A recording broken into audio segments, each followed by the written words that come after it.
Brian Robeson stared out the window of the small plane at the endless green northern wilderness below. It was a small plane, a Cessna 406, a bush plane, and the engine was so loud, so roaring and consuming and loud, that it ruined any chance for conversation. Not that he had much to say. He was 13 and the only passenger on the plane, with a pilot named, Jim or Jake or something, who was in his mid-40s and who had been silent as he worked to prepare for takeoff.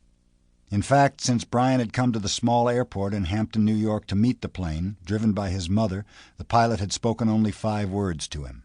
Get in the co-pilot's seat, which Brian had done. They had taken off, and that was the last of the conversation. There had been the initial excitement, of course. He had never flown in a single-engine plane before, and to be sitting in the co-pilot's seat with all the controls right there in front of him, all the instruments in his face as the plane clawed for altitude, jerking and sliding on the wind currents as the pilot took off, had been interesting and exciting.